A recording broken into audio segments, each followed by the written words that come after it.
오늘 우리가 계속해서 로마서를 공부하고 있습니다. 로마서 강의 28번째 시간입니다. 오늘 우리가 나눌 말씀의 제목이 성령도 우리의 연약함을 도우신다라고 하는 제목입니다. 저는 지금 약 20여 년의 시간이 지났지만 아직도 제 뇌리 가운데서 잊혀지지 않는, 강하게 자리 잡아서 저를 때때로 위로 얻게 하고 용기를 얻게 하는 한 경험이 있습니다. 제가 이것을 나누었기 때문에 이미 들으신 분이 있으실 거예요. 그런데 제가 약 20여 년 전 당시에 금요일 저녁 예배를 우리가 교우님들 댁을 돌아가면서 예배를 드렸습니다. 그런데 굉장히 추운 겨울밤이었습니다. 금요일 저녁이었고, 그때가 제 기억으로는 12월 24일 금요일 저녁이었습니다. 그때 기온이 영하 30도를 기록하고 있었습니다. 구수복 집사님 댁에, 구수복 집사님이 여기 계실 때죠. 구수복 집사님 댁에서 우리가 금요 예배를 드리고, 그 다음에 잠시 환담을 나눈 후에 교우님들이 다 그 집사님 가정을 떠났어요. 다 자기 집으로 돌아갔어요. 저는 제일 나중에 나왔습니다. 집사님께 인사하고 나중에 나와서, 그때 저희 아이가, 작은 아이가 아주 어릴 때예요. 작은 아이도 이제 막 초등학교 들어갔으려나요? 아마 초등학교 들어가서 아주 저학년일 때의 이야기 같습니다. 근데 그 어린 아이들을 태우고 이제 제가 숙소로 가기 위해서 차를 몰고 나왔는데 갑자기 차가 좀 이상해요. 그래서 차를 길가에 세웠습니다. 길가에 세워서 나가서 밖을 보니 뒤에 타이어 하나가 구멍이 나서 가라앉았어요. 아주 난감한 일을 겪은 겁니다. 영하 30도였어요.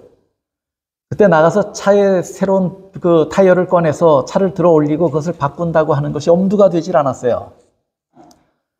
그때 저는 갑자기 무슨 생각을 했냐면, 아직 이종원 집사님이 가희 아빠가 집에 도착 안 했을 텐데, 도착하면 할 때쯤 되면 이종원 집사님 집에 전화를 해서 우리를 태우러 오든지, 태워서 어디, 차는 뭐 어떻게 그 밤에 어떻게 할 수 없으니까 영하 30도에 차는 거기 세워두고 우리를 태워서 어디 좀 우리 숙소에 데려다 주든지 하는 그런 부탁을 해야 되겠다 하는 마음으로, 이제 조금 있으면 도착할 테니, 이종원 집사님 집에 도착할 테니 그때 전화하면 되겠지 하고 차 안에서 기다리고 있었어요. 그런데 갑자기 트럭 한 대가 코너를 돌아서 오더니 저희 차 맞은편에다가 차를 세워요. 그 주변은 12월 24일이고 아주 깜깜한, 그리고 추운 밤입니다. 그 주변에 인적이 없어요. 근데 그 트럭 한 대가 와서 세우더니 문이 열렸는데, 좀 순하게 생긴 사람이 걸어 나왔으면 참 마음이 안심이 되고 위로가 됐을 텐데, 험상궂게 생긴 사람이 하나가 나와요. 그런데 위에 아주 그 가죽 잠바를 입었는데, 긴 가죽 잠바가 그 밑이 바닥에 끌릴 정도의 긴 가죽 잠바를 입고 걸어 나왔어요. 저희 집사람은 무섭다고 그래요. 저희 어린 아이들도 무서워했어요. 근데 저는 거기서 무섭다는 표를 낼 수는 없었지만 속으로 두려웠습니다. 우리가 여기 서 있어서 어려움을 당한 것을 보고 차를 세워 걸어 나오는 사람의 모습을 보니까 도무지 우리를 도울 사람 같지는 않아 보였어요. 그런데 그 사람이 가까이 차를 내려서 저희에게로 오더니 그 유리를 두드려요. 어쩔 수 없이 제가 문을 열었어요. 열었더니 뭐라고 이야기를 하냐면, 너 차에 문제가 좀 있는 것 같다 그래요. 맞다고 그랬어요. 차 타이어가 뒤에 구멍이 나서 제가 움직일 수가 없다. 그러니 이분이 뭐라고 이야기를 하냐면, 나는 메케닉이니까 아무 걱정하지 말고 내가 도와줄게. 그 밤에 영하 30도에 긴 아주 멋지게 차려입었어요. 손목에는 큰 그 쇠고리 같은 것을 손목마다 둘렀고 가죽 옷을 입었어요. 아마 무슨 파티에 가든지, 크리스마스 이브니까 파티에 가기 위해서 그렇게 입고 나왔는지도 몰라요. 근데 그렇게 입은 사람이 가까이 오더니 자기 차로 다시 가서는 큰 그 차를 리프트업 시키는 그 기계를 들고 내려와서 제 차에 꽂고 차를 들어 올려요. 그 우리가 무거워서 내려주는 게 좋을 것 같아서 내렸으면 했더니 내리지 말고 그냥 있으래요. 춥다고. 나오지 말고. 차를 들어 올렸어요. 그리고 저한테 그 스페어 타이어만 좀 꺼내달라고 그래요. 꺼내줬더니 그분이 거기서 무릎을 꿇고 땅바닥에 앉아서 그 추운 겨울바닥에 그걸 나사를 풀고 그렇게 하고 있는 거예요. 제가 차에서 라이트를 갖고 나와서 비춰줬어요. 그랬더니 또 뭐라고 그러냐면 이 정도 비치면 내가 충분히 할 수 있으니까 너는 추우니까 차 안에 들어가서 기다리라는 겁니다. 그런데 제가 그 말 듣고 차마 들어갈 수가 없었죠. 기다렸어요. 그분이 그걸 다 갈아요. 그 좋은 옷을 입고, 그분이 그 아주 파티에 가는 멋진 옷이었을 텐데, 그 옷을 입고 땅바닥에 무릎을 꿇고 앉아서 그걸 다 갈아줬어요. 그리고는 자기 차로 가더니 조그마한 박스를 하나 들고 나와서 저에게 건네면서 메리 크리스마스. 그래서 제가 그걸 받아보니까 뭐냐면 초콜릿 상자예요. 그래서 제가 뭔가 좀 당신에게 보상을 하고 싶다. 너무 고맙고 감사해서 보상을 하고 싶다 그랬더니 아무것도 자기에게 필요하지 않다.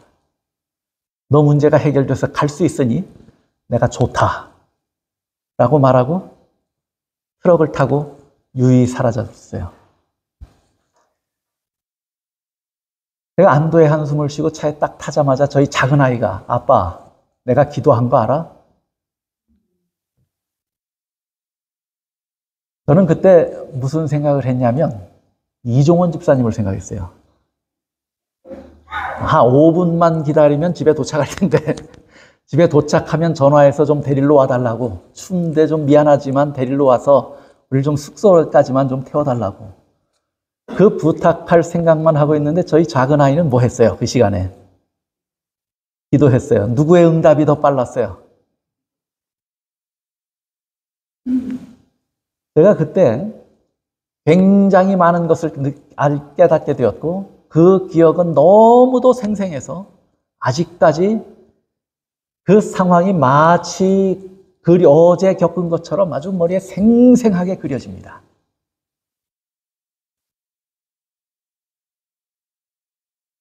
아무리 생각해도 이상한 거예요. 그 밤에 저는 시동만 켜졌지 길가에 차가 세워져 있는데 그렇게 하자마자 불과 1, 2분도 채 지나지 않아서 트럭이 온 겁니다. 그리고 와서 제 맞은편에 와서 망설임 없이 차를 세우고 그 사람은 내려서 저에게 왔어요. 마치 알고 있었던 것처럼. 누군가 마치 거기에 어려움 당한 사람이 있으니 거기 가서 도와줘라 하는 음성을 듣고 온 것처럼 너무도 정확한 시간에 정확하게 누군가 저에게 왔어요. 그 아주 난처하고 곤란하고 어찌할 줄 몰라서 쩔쩔매는 그 시간에 하나님께서 한 작은 어린아이의 기도를 듣고 한 사람을 예비시켜서 보내주셨던 것입니다. 어린아이의 그 순수한 마음의 기도가 얼마나 하나님 앞에 소중하게 상달되었는지를 경험하는 순간이었어요. 또 제가 뭘 그렇게 깊이 느끼고 깨달았냐면 힘들면 힘들수록 어려우면 어려울수록 돕는 자의 힘이 얼마나 큰 능력이 되고 위로가 되고 힘이 되는가 하는 사실을 경험한 것입니다. 여러분이 오늘 제가 본문을 로마서 8장 26절로 28절의 말씀을 우리가 함께 살펴볼 것인데 거기 성령의 사역을 기록하고 있습니다. 성경엔 성령이 누구신지, 성령께서 무슨 사역을 가지고 우리를 위하여 어떻게 일하시는지에 대해서 생생하게 기록합니까? 안 합니까? 기록하지요. 근데 그렇게 기록하는데 우리에게 오래 기억에 남게 하고 자세하게 설명하기 위해서 여러 가지 다양한 상징들을 기록을 하고 있습니다. 상징을 통해서 가르치고 있습니다. 저는 그 많은 상징들 중에 예수님께서 직접 말씀하신 보혜사라고 하는 단어를 굉장히 좋아합니다. 여러분이 아시는 것처럼 보혜사라고 하는 말은 단지 누군가 도움이 필요하면 가서 뭐 하는 분이에요? 도우시는 분을 뭐라고 말해요? 보혜사라고 말해요. 요한복음에 보면 예수님께서 두려움에 떠는 제자들에게 이렇게 말씀하셨습니다. 내가 아버지께 구하겠으니 그가 또 다른 보혜사를 너희에게 주사 영원토록 너희와 함께 있게 하리니. 또 26절에 보혜사 곧 아버지께서 내 이름으로 보내실 성령하고 말씀해요. 보혜사란 말이 무슨 말이에요? 내가 아버지께 구하겠으니 그가 또 다른 보혜사를 너희에게 주사 영원토록 너희와 함께 있게 하겠다. 보혜사란 말의 의미는 돕는 자예요. 어려움을 당한 사람이 있으면 도와주면 돼요. 그렇죠? 법적으로 어려움을 당한 사람이 있으면 변호사들이 뭐예요? 보혜사예요. 누군가 말을 해야 되는데 말주변이 없고 할 말이 조리 있게 생각이 나서 할 수가 없는 형편에 있으면 모세가 그런 입장에 있었죠. 누군가 대신 나서서 말해줄 사람이 필요합니까? 아론이 그 역할을 했죠. 모세에게 아론은 뭐예요? 보혜사였어요. 대신 말하는 자가 보혜사예요. 누군가 어려움을 당했을 때 도와주는 자가 보혜사예요. 그래서 보혜사란 말은 대언자라고도 번역할 수 있고 중보자라고도 번역할 수 있고 돕는 자입니다. 그런데 우리가 어려움을 당했는데 돕는 분이 계시다라고 하는 사실은 위로가 됩니까? 안 됩니까? 제가 그날 밤에 저를 도와주는 사람이 없었다면 어떻게 됐을까요? 도와주는 사람이 없었다면 누군가 저를 돕는 자가 있었고 하나님께서 우리의 기도를 들으시고 그를 보내셔서 우리를 도와주었다면 우리는 그날 큰 위로를 얻은 거예요. 그렇지 않습니까? 오늘 로마서 8장 사도 바울의 권면 가운데 성령의 사역이 무엇인지를 우리에게 다시 설명하고 가르칩니다. 로마서 8장 26절이에요. 이와 같이 오늘 우리가 살펴보는 본문입니다. 우리의 연약함을 누가 도우신다고요? 성령이 도우신다. 성령은 우리의 뭘 돕는 분이라고 말해요? 연약함을 돕는 분이다. 이렇게 말씀했어요. 성령은 우리의 연약함을 돕는 분이다. 이 말은 우리가 참으로 어떻단 말이에요? 우리가 참으로 연약하다 그 말이에요. 성령은 우리의 뭘 돕는다고요? 연약함을 돕는다. 우리가 연약한 존재가 맞습니까? 아닙니까? 우리가 예수님을 구주로 믿었을 때 하나님의 자녀가 됐어요. 계속해서 사도 바울이 로마서 8장에 그것을 설명했어요. 그래서 우리가 하나님을 뭐라고 부를 수 있게 됐어요? 아버지라고 부를 수 있게 됐어요. 하나님께 우리는 자녀가 되었고 자녀이면 또한 뭐가 됐다고 그랬어요? 후사가 되었다고 그랬어요. 그래서 하나님과 함께 예수님과 함께 나중에 뭘 얻게 될 것이라고요? 영광을 얻게 될 것이다. 분명하게 그렇게 말씀했어요. 우리가 지난 시간에 그걸 살펴봤어요. 그런데 예수님과 함께 영광을 얻기 전에 무엇도 함께 겪는다고요? 고난도 함께 당할 것이다. 예수님과 함께 영광을 얻게 될 것인데 예수님과 함께 무엇도 당해요? 고난도 당한다고요. 그런데 그 고난이 쉽다고 그랬어요? 어렵다고 그랬어요? 어려워서 고난을 당하는 사람은 뭐 하면서 고난당한다고 그랬어요? 탄식하며 고난당한다고 그랬어요.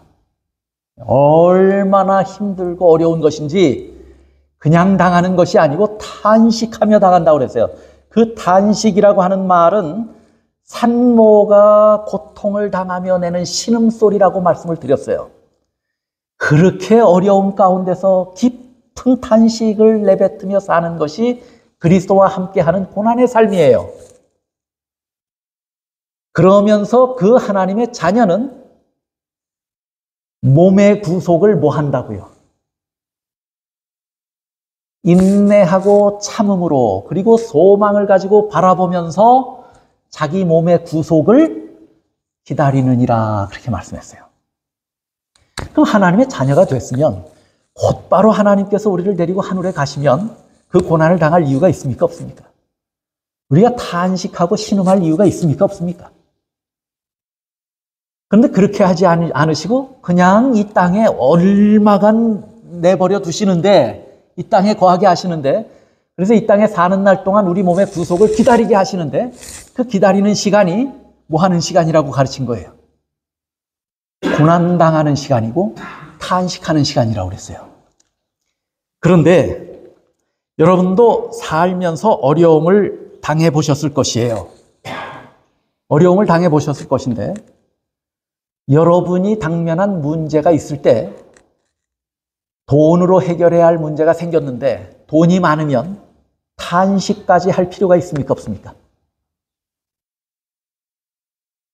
여러분에게 해결할 능력이 있으면 고난 중에 탄식할 필요가 있습니까? 없습니까?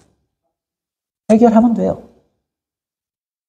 그런데 고난을 당했는데 우리가 탄식하고 있다고 했어요. 그 말은 뭐예요? 고난을 해결할 힘이 우리에게 있다는 얘기예요? 없다는 얘기예요? 없다는 얘기예요.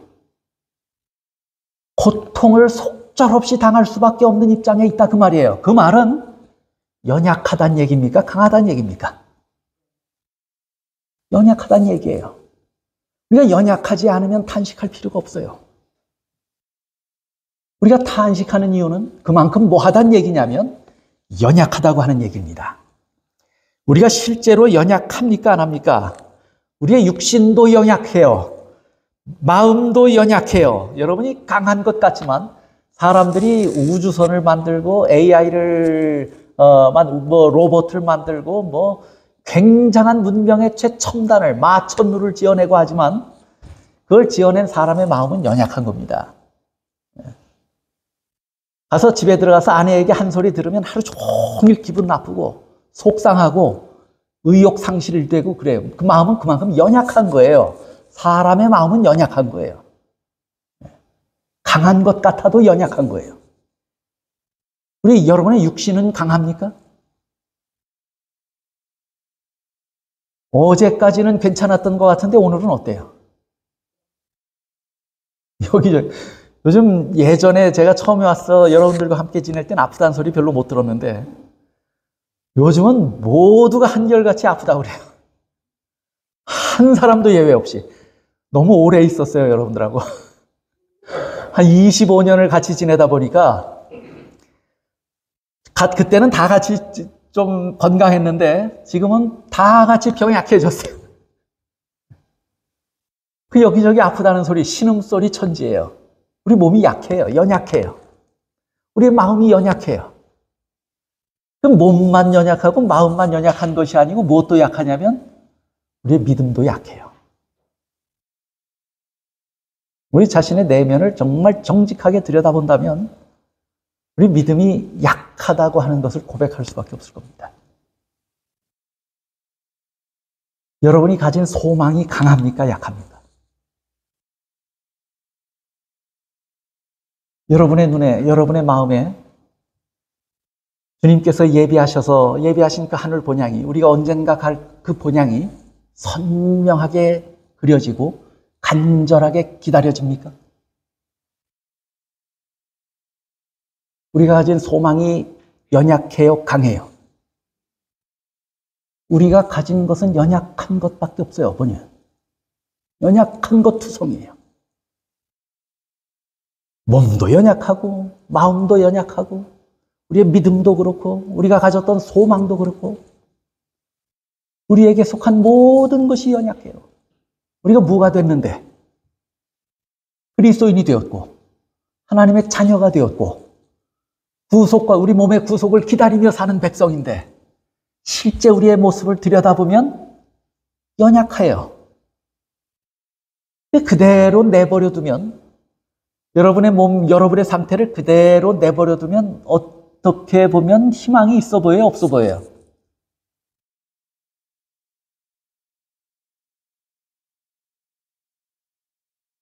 어떤 사람이 나는 구원 얻었어 하면 참 저 사람 믿음 있어 참 훌륭한 고백을 하는구나 이렇게도 느껴지지만 어떤 사람이 나는 구원 얻었어 그러면 참 저 사람 뻔뻔하다 이렇게 느껴지는 경우도 있잖아요.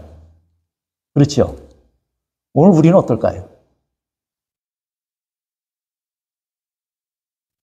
이런 우리에게 도우시는 분의 위로와 은혜와 능력이 없다면 우리의 형편이 어떻게 될까요? 오늘 성경은 우리에게 분명하게 이야기합니다. 이와 같이 성령도 우리의 뭘 돕는다고요? 연약함을 돕는다고요.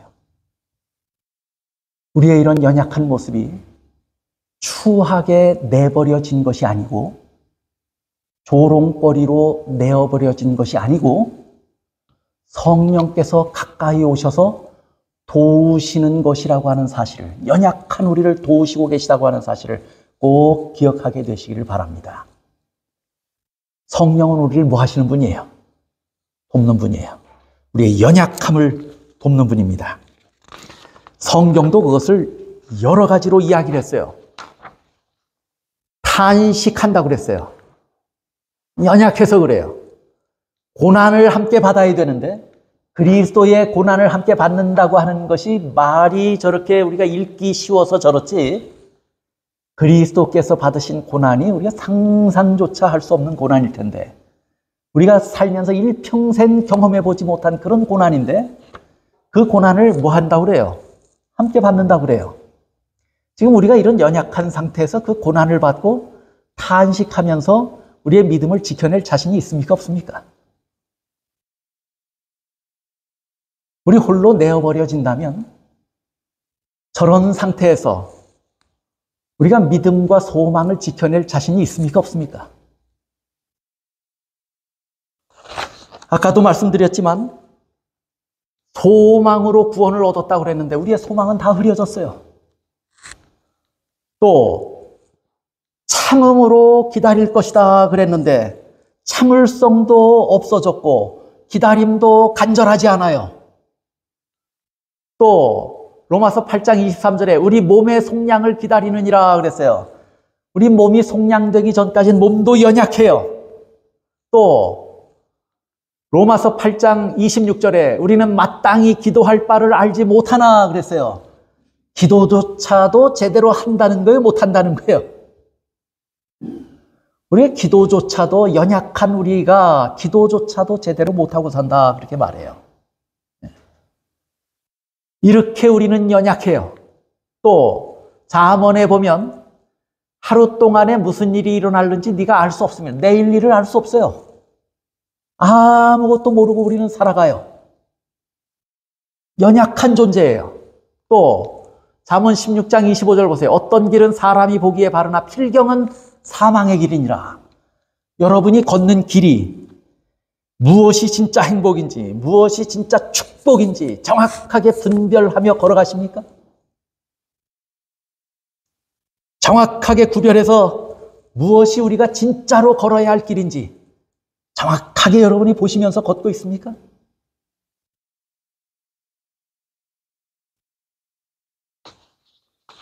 제가 한 재밌는 이야기를 읽었어요. 한 왕이 병에 걸려서 죽게 됐어요. 근데 그 나라에 내노라 하는 의사들이 다 왕을 와서 진료를 하고 나서는 한결같이 뭐라고 이야기를 하냐면 왕이 살 길은 단 하나밖에 없습니다. 행복한 사람의 속옷을 입으면 삽니다. 그 왕이 모든 신하들을 다 풀어서 방방곡곡을 다니면서 행복한 사람을 찾아서 행복한 사람의 속옷을 가져오너라. 살아야 되니까. 그 사람들이 찾으러 다녔어요. 그 왕이 통치하는 모든 땅을 구석구석 다 찾았어요. 찾았을까요? 못 찾았을까요? 당신 행복합니까? 웃고 있는 집에 들어가서 어떤 사람을 붙들고 행복합니까? 하니까 행복하지 못하다고 그래요. 행복한 사람을 찾지 못했어요. 이 행복한 사람을 찾아가지 못하면, 그 속옷을 들고 가지 못하면 내가 왕의 진노를 사게 될지도 모르는데 하는 불안을 안고 이제 그 신하들은 왕궁으로 돌아올 수밖에 없어요. 근데 오는 길에 한 목동이 작대기 지팡이 하나를 어깨에 걸치고 양들을 앞서 보내고 뒤따라가면서 흥얼흥얼 노래를 부르며 따라와요. 저 사람은 행복해 보인다 해서 가서 물었어요. 당신 행복합니까? 뭐라고 대답했을까요? 행복합니다. 찾았어요? 못 찾았어요? 당신의 속옷을 주십시오. 이 왕이 저는 속옷이 없습니다. 이 목동이 저는 속옷을 안 입었습니다. 행복한 사람이 있다는 얘기예요? 없다는 얘기예요? 사람이 엉뚱한 것에만 가치를 부여하고 살기 때문에 행복을 찾을 수가 없어요. 욕심을 따라 기도만 할 줄 알지 그렇게 하는 사람에게 행복이 없어요. 우리가 그리스도인으로 살면서도 이렇게 살면 필경은 사람이 보기에 바른 것 같은데 내가 잘 살아가는 것 같은데 그 길이 무슨 길이라는 거예요? 바른 길이에요? 잘못된 길이에요? 잘못된 길이에요. 사망의 길이에요. 무엇이 진짜 축복된 길인지, 무엇가 행복한 길인지, 무엇가 바른 길인지 분별하지 못하고 사는 것이 사람이에요.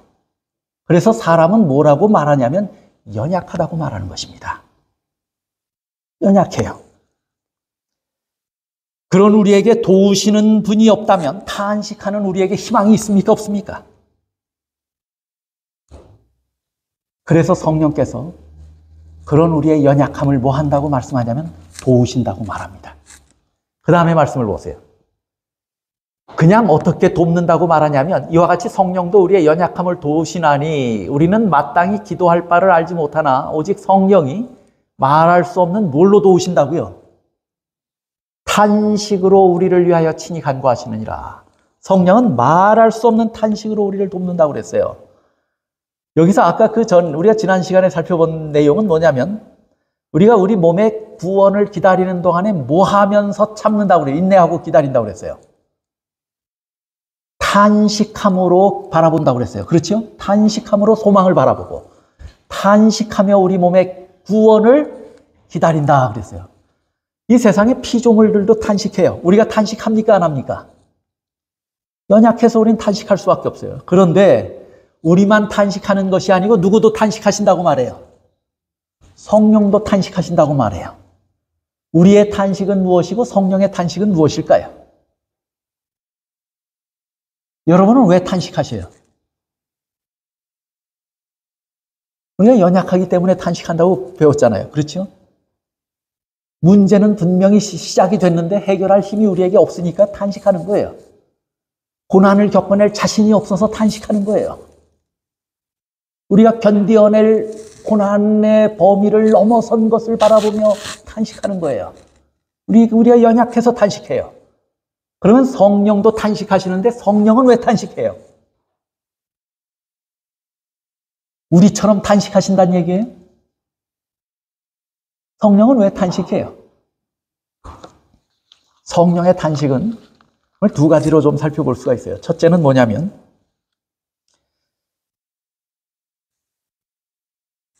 성령이 그냥 우리를 돕는 것이 아니고 뭐함으로 돕는다고 말하냐면 탄식함으로 우리를 돕는다고 말했어요. 여러분이 히브리서에 보면 이런 말씀이 있습니다. 히브리서 4장 15절 우리에게 있는 대제사장은 우리의 연약함을 동정하지 못하실 리가 아니요 모든 일에 우리와 똑같이 시험을 받으신 이로되 죄는 없으시니라. 그러므로 우리는 긍휼하심을 받고 때를 따라 돕는 은혜를 얻기 위하여 은혜의 보좌 앞에 담대히 나아갈 것이니라. 우리에게 있는 대제사장은 우리의 연약함을 이해합니까? 못합니까? 이해해요. 얼마나 깊이 이해하길래 동정하십니까? 우리를 깊이 이해하고 우리를 동정하시는데 그렇게 하시게 된 것은 무엇 때문에 그렇게 하실 수 있게 됐다고요? 모든 일에 우리와 똑같이 뭘 받았기 때문이에요. 시험을 받았기 때문이에요. 제가 요양원에 있으면서 늘 겪었던 것이 있었어요. 그게 뭐냐면 저는 거기서 성경을 가르치고 기도하고 그런 일을 해도 제가 가르친 성경과 제 기도로 위로를 얻는 것보다 우리 교우님들 중에 간경화에 걸렸다가 회복하신 경험이 있는 분들, 우울증에 빠졌다가 그것을 극복하신 경험이 있는 집사님들, 이런 분들이 오셔서 봉사자로 오셔서 아무 보수도 받지 않고 오셔서 한 주간씩, 한 달씩 와서 봉사하고 가세요. 그러면 그분들은 아픔 가운데 신음하고 있는 사람들, 누워있는 그 사람들을 볼 때 제가 가서 손을 맞잡는 거하고 그분들이 와서 손을 잡는 거하고 누워있는 환자가 느끼는 체온이 달라요. 저는 그분들을 붙들고 하나님의 약속을 읽어드리고 기도하고 나오는데 그분들은 그렇게 뭘 성경을 가르치고 할 수 있는 그런 지식은 부족할지 몰라요. 그런데 그들이 손을 맞잡고 이마에 손을 얹어보고 그 다음에 다리가 아픈 다리를 주물러주고 그 다음에 수건에 물을 적셔서 따뜻한 물을 적셔서 그들의 팔을 문지르고 닦아주고 할 때 누워있는 환자가 느끼는 경험은 다른 것이에요. 환자가 받는 위로의 크기가 달라요. 근데 그분들이 그렇게 할 수 있는 이유는 뭐예요? 자기도 그것을 뭐 해봤어요? 똑같이 경험해봤어요. 똑같이 경험했기 때문에 그 사람의 처한 형편을 보면서 뭐 해요? 깊이 동정하게 된 거예요. 얼마나 힘들까? 나도 아파봤어요. 내가 아팠는데 나는 이렇게 했습니다 하고 말할 때 그 위로가 실제로 아픈 사람에게 훨씬 더 큰 위로가 되고 힘이 되는 것을 본 거예요. 예수님께서 뭐라고 말씀하시냐면 예수님은 우리의 연약함을 이해하시고 동정하시는 분이에요. 그런데 그냥 동정하시고 아무것도 경험하지 않고 그분은 신이고 나는 인간인데 그런데 우리가 그런 입장에서만 예수님을 본다면 그 위로가 될까요? 그분이 우리가 처한 깊은 나락에까지 내려오셔서 우리가 겪은 경험을 다 겪어보시고 우리가 당할 시험을 다 몸소 겪으셨기 때문에 그 고난이 뭔지 알아요. 그 고초와 시련이 뭔지 알아요. 그리고 우리가 당하는 그 모습을 바라보며 그분이 얼마나 아프고 얼마나 힘들까 하는 것을 그분이 아셔요. 경험으로 알아요. 그래서 그분의 하시는 말씀은 우리가 한마디 한마디 허투루 들을 수 있는 말씀들이 아니에요. 예수님은 우리를 그렇게 경험하셨기 때문에 우리의 연약함을 다 아시고 동정하시고 이해하시는데 우리는 연약해서 탄식할 수밖에 없는데 그 탄식을 들으시는 성령은 예수님께서 보내신 진리의 영이에요. 그렇죠? 근데 그 성령은 우리를 바라보면서 탄식해요. 그러면 성령이 자신의 모습 때문에 탄식하는 게 아니고 누구 모습 때문에 탄식하는 거예요. 우리가 처한 형편과 우리의 모습 때문에 성령도 뭐 하신다는 얘기예요? 탄식하신다는 얘기예요. 우리를 그만큼 깊이 이해하는 겁니까? 우리의 탄식하는 그 감정, 그 마음에 누구도 이입이 되신 거예요. 성령도 동일하게 이입이 돼서 성령도 함께 탄식하는 거예요. 여러분이 우는데 누군가 여러분을 따뜻하게 끌어안고 같이 울면 그 사람의 진심을 압니까 모릅니까? 진심으로 다가와서 따뜻하게 하는 위로가 힘이 됩니까 안 됩니까? 성령의 탄식은 그런 것이에요. 근데 또 다른 의미로 성령은 탄식하세요. 어떤 의미로 또 탄식하시는가? 우리가 어려움 가운데 있을 때 어떻게 해야 하는 것, 어떻게 하면 옳은 것인지, 어떻게 하면 유익한 것인지 성령이 압니까 모릅니까? 알아요. 그래서 계속해서 그렇게 호소하는데 그 음성을 들어요 안 들어요? 안 들으면 성령은 우리를 강제할 수 없으시니까 뭐 하고 바라보실 수밖에 없어요? 탄식하고 바라볼 수밖에 없어요. 탄식에는 이 두 가지 의미로 사람들이 성령께서 탄식해요. 우리를 깊이 이해하고 동정하기 때문에 우리의 아픔에 참여함으로 탄식합니다. 우리가 탄식할 때. 또 우리가 그럴 때 어려운 길에서 바른 길을 찾아서 발버둥 치고 인내하며 소망을 붙들고 그렇게 살아간다면 성령께서 우리의 아픔 때문에만 탄식하실 것인데, 만약에 그렇게 하지 아니하고 잘못된 길을 선택하면 성령은 어떻게 탄식하는 거예요? 또 저렇게 하면 안 되는데 하면서 뭐 해요? 탄식하시는 거예요. 그 다음에 성경은 또 이렇게 이야기해요. 로마서 8장 26절. 이와 같이 성령도 우리의 연약함을 도우시나니 그랬어요. 제가 이 말을 좀 바꾸어서 이야기를 해볼게요. 성령은 우리의 연약함을 도우시나니 말이 됩니까? 안 됩니까? 제가 지금 조사 하나 바꾼 거예요. 그렇죠? 성령도를 성령은으로 바꿨어요. 성령은 우리의 연약함을 도우시나니 말이 됩니까? 안 됩니까? 되죠? 성령이 우리의 연약함을 도우시나니 말이 됩니까? 안 됩니까? 돼요. 근데 뭐 저 조사 하나 바꾼 것이 뭐 대수라고 저렇게 이야기하는가? 그렇게 생각하실지 몰라요. 그러나 성경은 아무렇게나 생각되는 대로 성경이 기록된 것이 아니에요. 성령의 거룩한 감화를 통해서 기록한 글이에요. 이와 같이 성령도 우리의 연약함을 도우시나니라고 말씀했을 때는 그 뒤에 감추어진 많은 의미가 있어요, 없어요? 있어요. 성령도 돕는다는 말은 어떻게 하면 이해가 더 쉬우냐면, 이와 같이 성령도 또한 우리의 연약함을 도우시나니 하면 문장이 더 완전해집니다. 성령도 또한 우리의 연약함을 돕는다. 그러면 이 문장의 진정한 의미는 성령만 도우신다는 거예요? 아니면 성령 말고 다른 또 도우시는 분이 있다는 얘기예요? 다른 도우시는 분이 있다는 얘기예요. 이쯤 되면 여러분이 무엇을 이야기하려고 하는 것인가 하고 눈치채셨을 것이에요. 요한일서 2장 1절 보십시오. 나의 자녀들아, 내가 이것을 너희에게 쓰면 너희로 죄를 범하지 않게 하려 함이라. 만일 누가 죄를 범하여도 아버지 앞에서 우리에게 뭐가 있어요? 대언자가 있으니 곧 의로우신 예수 그리스도시라. 예수님께서 제자들을 떠나시면서 뭐라고 말씀하셨냐면 또 다른 보혜사를 너희에게 보내시겠다고 그랬어요. 그러면 성령만이 보혜사란 얘기예요? 성령 말고 보혜사가 또 있다는 얘기예요. 성령 말고 다른 보혜사는 누구예요? 예수님 자신이셨어요. 나는 떠나지만 나 말고, 내가 보혜사였는데 나 말고 다른 보혜사를 너에게 보내주시겠다 그랬어요. 그리고 예수님은 어디로 가셨어요?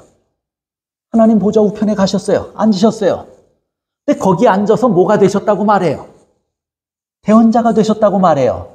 그러니까 보혜사의 의미는 대언자라고 하는 말의 의미를 가지고 있다고 말씀을 드렸어요. 그러면 우리는 지금 하늘에서 우리를 돕는 분이 있습니까? 없습니까? 하늘에서 우리를 돕는 분이 계셔요. 그분이 누구예요? 그리스도 예수예요.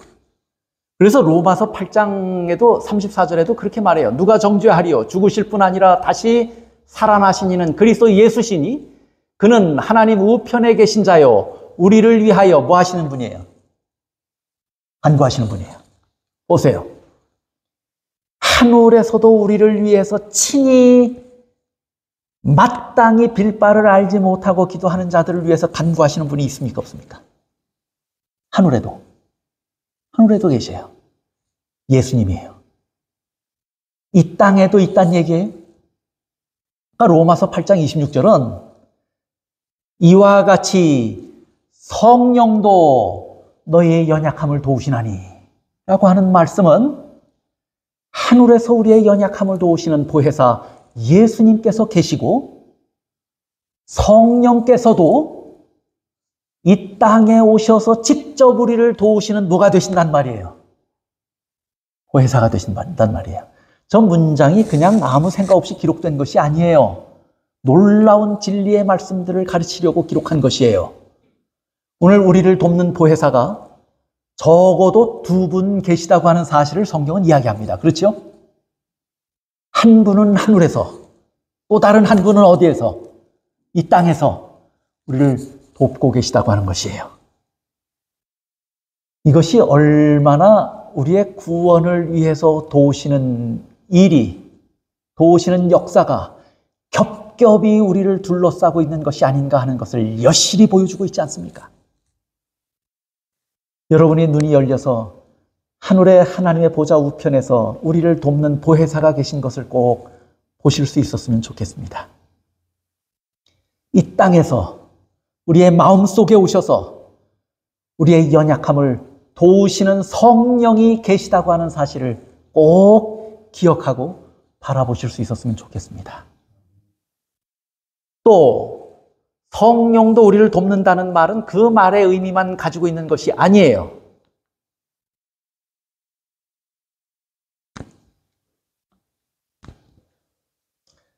제가 여기 노 젓는 배하고 노를 올려놨는데 사실은 뭘 그리고 싶었냐면 저 큰 노를 젓는 어린아이, 그 뒤에 건장한 어부인 아버지가 어린아이의 등을 감싸고 아들과 함께 아들의 손을 겹쳐서 손을 잡고 노를 젓는 그 아버지의 모습을 그리고 싶었는데 그런 그림을 아무리 찾아도 없어요. 그래서 다른 2 그림을 저렇게 가져왔어요. 노아의 배하고 자전거를 가르치는데 뒤에서 손을 붙잡고 있는, 자전거를 붙들고 있는 아버지의 모습의 그림을 가져왔어요. 근데 제가 의도한 그림은 아니지만 어쩔 수 없이 저렇게 가져왔어요. 스펄전 목사님이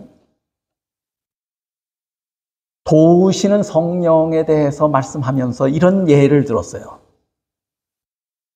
오래전에 읽은 글이 기억이 돼서 인용을 해서 정확한 게 그대로 전달할 수 있을는지는 모르겠습니다만, 한 어부인 아버지가 어린아이가 자라면 뭐가 돼야 되냐면 어부가 돼야 돼요.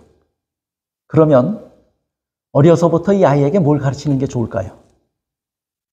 노 젓는 법을 가르치는 게 좋죠. 그래서 어떤 날 이 아이를 데리고 배를 탄 다음에 노를 저어보라고 그랬어요.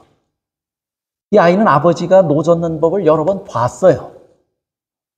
그리고 아버지가 이렇게 하는 것이야 라고 하는 음성을 여러 번 들었어요. 근데 자기가 직접 노를 잡은 것은 처음이에요.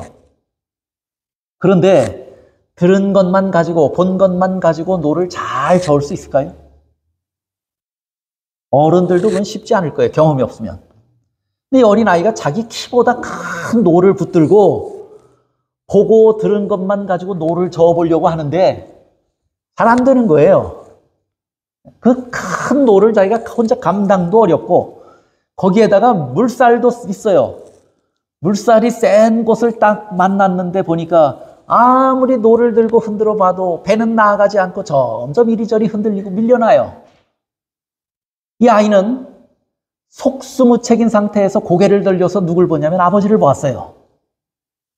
아버지는 가만히 아들이 하는 일을 내려다보고 있다가 아버지하고 아들이 눈이 마주치니까 이 아버지가 아들 뒤에 가서 아들 어깨에 자기의 가슴을 아들의 어깨를 묻고 손을 뻗어서 노를 잡고 있는 어린아이의 손 위에 자기의 손을 덮었어요. 그리고 노는 이렇게 젓는 거야 하고 노를 젓기 시작합니다. 배가 거친 물살을 거슬러서 올라가고 있는 거예요. 스펄전 목사님이 이 이야기를 하시면서 성령이 우리를 이렇게 도우신다고 말씀했어요. 이렇게 도우신다. 우리가 인내로서 그리스도의 고난에 참여하며 우리 몸의 구속을 기다리는 그 긴 시간에 탄식하며 연약해서 탄식하며 기다릴 수밖에 없는데 그때 성령께서 우리를 대신하신다고 말씀하신 것이 아니고 그러면 우리가 배워야 할 공과를 다 못 배워요. 정금같이 나와야 되는데 그렇게 되지 못해요. 그래서 성령께서 우리에게 오셔서 마치 아버지가 그 아들에게 한 것처럼 우리를 안고 노를 함께 젓는다고 하는 것이에요. 그게 뭐냐면 성령의 도우심이라고 하는 거예요. 연약한 우리를 돕는 성령의 도우심이라고 가르쳤어요. 저는 이 스펄전 목사님의 예화를 들으면서 이 말씀의 의미가 무엇인가 더 깊이 생각해 볼 수 있게 됐던 것입니다. 오늘 우리의 연약함을 성령은 그렇게 돕고 계시다고 하는 사실을 기억하십시오. 하늘에서는 우리의 연약함을 도우시는 예수님이 계시다고 하는 사실을 기억하십시오. 제가 오늘 준비한 말씀은 이것보다 훨씬 깁니다. 특별히 우리의 기도의 연약함을 돕는 성령에 대해서는 우리가 다음 시간에 좀 하겠습니다. 그러나 오늘 성령께서 연약한 우리를 이 세상에 홀로 두지 않으시고 그리스도의 고난에 참여하여 신음할 수밖에 없는, 탄식할 수밖에 없는 우리를 홀로 두지 않으시고 우리의 어깨를 감싸고 우리의 손을 함께 쥐고 우리를 돕고 계시다고 하는 분명한 사실을 여러분들이 기억하시면서 성령의 역사와 은혜를 통해서 여러분이 늘 위로 얻게 되시기를 바랍니다. 또 성령께서 우리의 모습을 보고 탄식하며 잘못하는 우리의 모습을 보며 탄식하지 아니하도록 우리가 늘 성경이 가르치는 바른 길을 바라보고 따라 걷게 되시기를 바랍니다. 제가 증언의 말씀을 좀 하나 소개하면서 말씀을 줄이려고 합니다.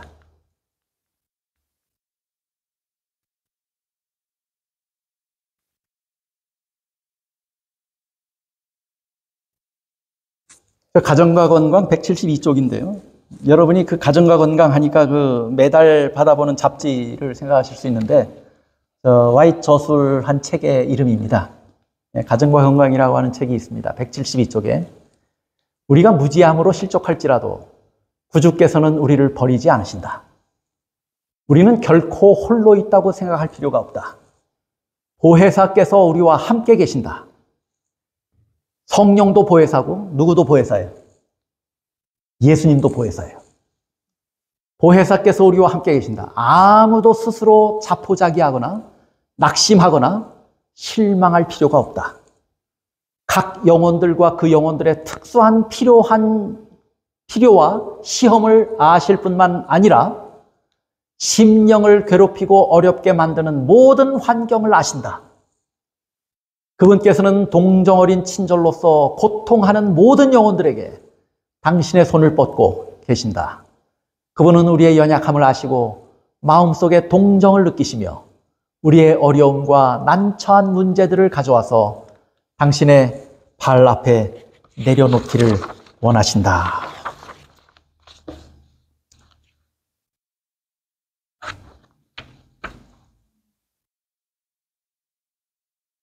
여러분이 우리 몸의 구속을 기다리는 동안에 이미 그리스도의 자녀가 되었고 또 영광도 그리스도와 함께 받게 될, 그래서 우리는 그분을 하나님을 아버지라고 부르는 그런 가족과 같은, 그리고 구원 얻은 하나님의 참 자녀가 된 것은 분명한 사실입니다. 성경이 그것을 증명합니다. 그런데 무엇이 또 사실이냐면 우리 몸의 구속이 이루어지는 그날까지 우리는 얼마간 될지 모르지만 기다리는 시간이 필요하다고 하는 것입니다. 소망을 가지고 기다려야 한다고 말씀합니다. 그런데 그 기다리는 인내의 시간, 그것은 인내의 시간이고 탄식하는 시간이라고 말씀합니다. 우리 혼자는 너무도 연약하여 그 시간을 견디어낼 자신이 없는 사람들이고 그럴 수 있는 사람들이 아닌 것을 성경은 분명히 말씀합니다. 그런 우리를 홀로 내버려 두지 않으셨고 예수님께서는 그런 연약한 우리를 이해하시고 동정하시는 마음으로 하나님 보좌 우편에 계셔서 우리를 위하여 친히 간구하고 계십니다. 이 땅에서는 성령께서 우리 마음에 오셔서 우리와 함께 탄식하시고 우리를 위로하시고 동정하시고 우리를 위해서 친히 도우시며 간구하고 계십니다. 이런 어려운 시간을 보내는 저와 여러분이 홀로 버려진 것이 아니라고 하는 사실을 꼭 기억하시기를 바랍니다. 그래서 성경은 뭐라고 말씀했냐면 오늘 본문의 말씀, 여러분이 가지신 주보에 28절에 있는 말씀을 함께 보시죠.